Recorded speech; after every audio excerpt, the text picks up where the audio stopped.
King Zedekiah watched as his beloved Jerusalem fell to the Babylonians. In a desperate attempt to escape, he fled with his soldiers into the night.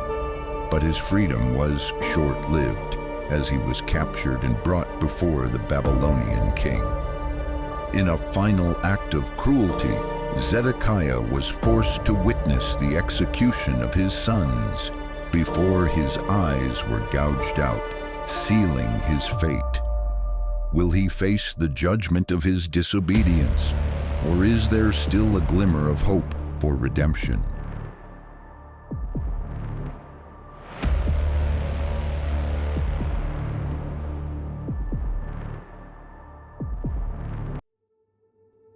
Jerusalem lay in ruins, a city once glorious, now reduced to rubble.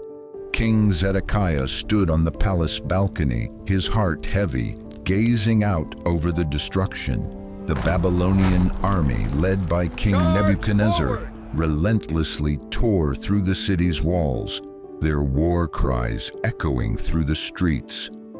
For months, the siege had ravaged the people. Famine and disease spread like wildfire, decimating the population. The once mighty defenses of Jerusalem had crumbled, and the once proud city was now defenseless. The temple, Israel's sacred symbol of greatness and God's presence among his people, had been destroyed. Its treasures were looted, and the holy vessels of worship, which had once been a symbol of God's covenant, were carried off to Babylon. The sacred city, the heart of God's chosen people, lay in tatters, abandoned by the very God who had once protected it. Zedekiah's trust in foreign alliances, turning to Egypt instead of trusting in God's protection, had led to his kingdom's downfall. His decisions, driven by fear and doubt, had sealed the fate of his people.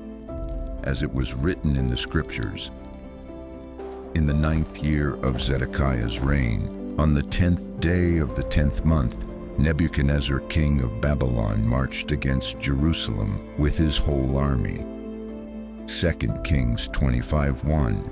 Zedekiah stood frozen, the prophecy of judgment now fulfilled.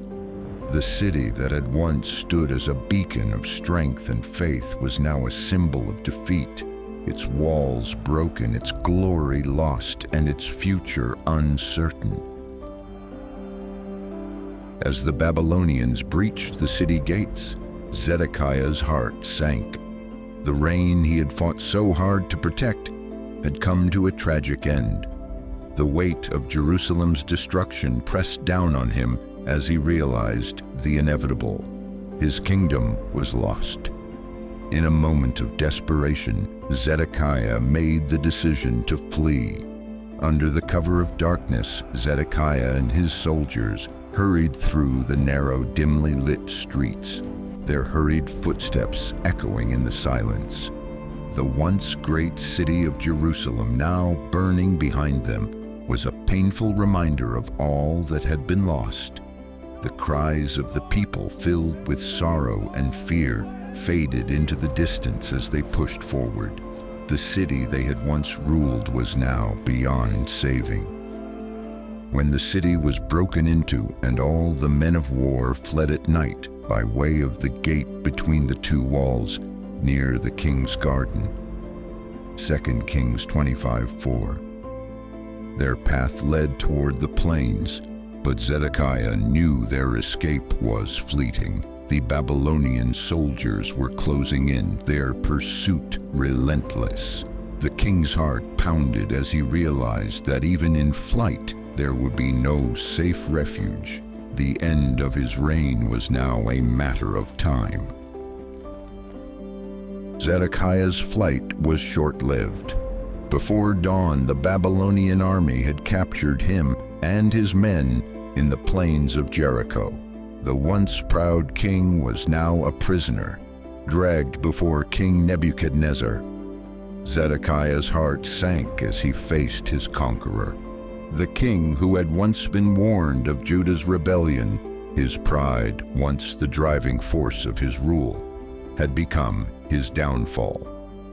They captured the king and brought him up to the king of Babylon at Riblah, in the land of Hamath, where he pronounced sentence on him. 2 Kings 25:6. Zedekiah, broken and helpless, stood before Nebuchadnezzar, realizing that his kingdom was lost and his fate sealed. Nebuchadnezzar's judgment came swiftly and cruelly. Zedekiah was forced to watch as his sons, his heirs, were executed before him. The agony of seeing his legacy extinguished in a single moment must have crushed his spirit. The king of Babylon killed the sons of Zedekiah before his eyes. He also killed all the officials of Judah at Riblah. 2 Kings 25:7. Zedekiah's cries for mercy were drowned by the finality of the Babylonians' execution. His heart, once filled with hope for Judah's future, was now empty. The cruelty did not end there. As a final blow, Nebuchadnezzar had Zedekiah's eyes gouged out, ensuring that the last thing the king would ever see was the destruction of his kingdom. Blind and shackled, Zedekiah was led away from the ruins of Jerusalem, his body broken, his spirit shattered. He would spend the rest of his life in exile, haunted by the deaths of his sons and the fall of his beloved city. Zedekiah's story serves as a painful reminder of the consequences of pride, rebellion, and the rejection of God's will. The king who could have led his people to repentance now languished in the darkness of his own choices, a prisoner to his sins, and a symbol of a kingdom lost forever.